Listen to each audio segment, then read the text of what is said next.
जय श्यामा जय जय श्याम और जय जय श्री वृंदावन धाम।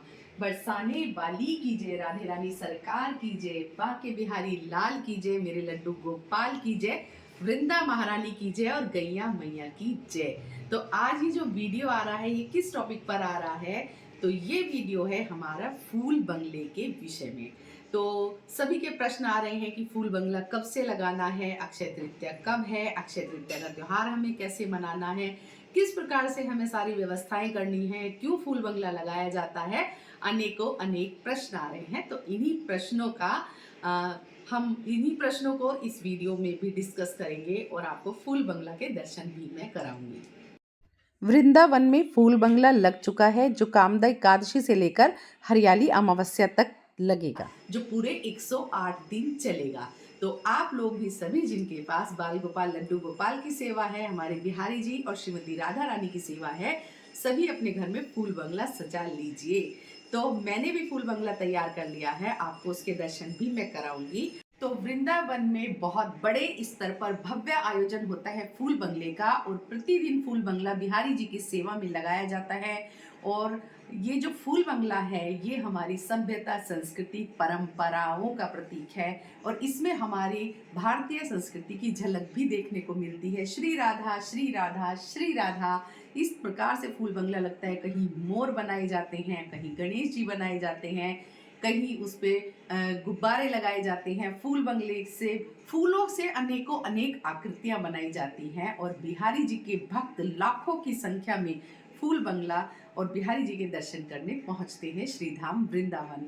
तो ये खास बात होती है फूल बंगले की वृंदावन में कि बिहारी जी इस समय पर अपने भक्तों को सबसे नजदीक से दर्शन देते हैं। यानी कि बिहारी जी अपने गर्भगृह से बाहर आकर जगमोहन में विराजमान होकर अपने भक्तों को दर्शन देते हैं। और ये साल के सबसे सबसे सुखमय दिन होते हैं जब बिहारी जी अपने भक्तों को इतने नजदीक से दर्शन देते हैं। तो हमें बिहारी जी के भक्तों को इन 108 दिनों में से एक दिन तो अवश्य ही श्रीधाम वृंदावन में दर्शन करने जाना चाहिए बिहारी जी के, क्योंकि इससे पास से दर्शन उनके पूरे साल नहीं होते हैं। लेकिन इस 108 दिन में अक्षय तृतीया वाले दिन बिहारी जी वापस गर्भगृह में जाते हैं और वहां पर भक्तों को चरण दर्शन कराते हैं। और ये चरण दर्शन भी साल में एक बार होते हैं, जो अक्षय तृतीया वाले दिन होंगे हमारे बिहारी जी के परम सुखमयी और आनंदमयी दर्शन होंगे बिहारी जी के। और पिछले साल मुझे परम सौभाग्य प्राप्त हुआ था, बिहारी जी ने बुलावा दिया था मुझे, मैं वृंदावन गई थी चरण दर्शन के लिए, और मैंने आप लोगों को भी चरण दर्शन कराए थे। तो वो वीडियो का डिस्क्रिप्शन में मैं लिंक दे दूंगी, तो आप डिस्क्रिप्शन से देख सकते हैं। और अक्षय तृतीया 22 तारीख की है, यानी 22 अप्रैल की। तो इससे ही बिहारी जी को चंदन लगाया जाता है, और चंदन यात्रा 22 दिन की प्रारंभ हो जाती है अक्षय तृतीया वाले दिन से। तो आप सभी अपने बाल गोपाल लड्डू गोपाल को भी चंदन लगाइएगा। तो सबसे पहले श्रीमती राधा रानी को चंदन लगाया जाता है, उसके बाद बिहारी जी को चंदन लगाया जाता है। तो आपको अक्षय तृतीया वाले दिन बिहारी जी को उनकी आंख और होंठ छोड़कर पूरे पे ब्रश से अच्छे से चंदन लगाना है, उनका चंदन में श्रृंगार करना है, और फिर उनको सूखने देना है। थोड़ी देर बाद जब वो सूख जाएंगे अच्छे से, पूजा अर्चना वंदना आपको कर लेनी है, अच्छे से भोग प्रसादी कर लेना है। उसके बाद जब सूख जाए तो उस चंदन को आप ऐसे धीरे धीरे छुटाइएगा और इकट्ठा कर लीजिएगा। उस चंदन को तिलक रूप में, हम प्रसादी रूप में सभी अपने मस्तक पर धारण करेंगे। अपने बच्चों को, अपने मित्रों को, अपने परिवार वालों को उस चंदन से हम सभी तिलक लगाएंगे। तो इस प्रकार से चंदन यात्रा शुरू हो जाएगी। अब इसमें प्रश्न आता है कि क्या 21 दिन हम प्रतिदिन पूरी उनके श्रीअंग पे चंदन लगाएंगे? देखिए, अगर आपको समय है, आपके पास टाइम है, तो आप उनको पूरे श्रीअंग पे चंदन लगा सकते हैं। इसी प्रकार से पहले चंदन लगाएंगे, श्रृंगार करेंगे, भोग सेवा पूजा अर्चना वंदना करेंगे, उसके बाद चंदन छुड़ाएंगे, उनको स्नान कराएंगे, और फिर से उनको तैयार करेंगे, और उनको फिर से आप जैसे आप नियम से सेवा करते हैं वो करेंगे। लेकिन अगर आपके पास समय नहीं है, तब ऐसी परिस्थिति में आप उनके मस्तक पर चंदन लगाएंगे, हाथों पर उनके, और उनके चरणों पर चंदन लगाएंगे। और मैं आपको बता देती हूँ कि क्यों सजाया जाता है फूल बंगला। तो देखिए, जो ये कामदा एकादशी से लेकर और हरियाली अमावस्या तक का समय है, तो ये 3 महीने गर्मी के, भीषण गर्मी के माने जाते हैं। हालाँकि इस बार गर्मियाँ थोड़ा मौसम के हिसाब से कम हैं, तो मेरे यहाँ तो अभी इतनी गर्मी है नहीं। इवन पंखा भी अभी मैं नहीं चला रही हूँ, क्योंकि ठंडा है, चारों तरफ से मेरा दबा हुआ है मकान, तो ठंडक रहती है। लेकिन जो परंपरा है जिस हिसाब से, वो तो हमें निभानी ही है, और बिहारी जी में फूल बंगला सज चुका है तो हमें भी सजाना ही है, क्योंकि हम तो बिहारी जी के भक्त हैं और बिहारी जी मंदिर के हिसाब से ही हम सारे त्योहार इत्यादि मनाते हैं।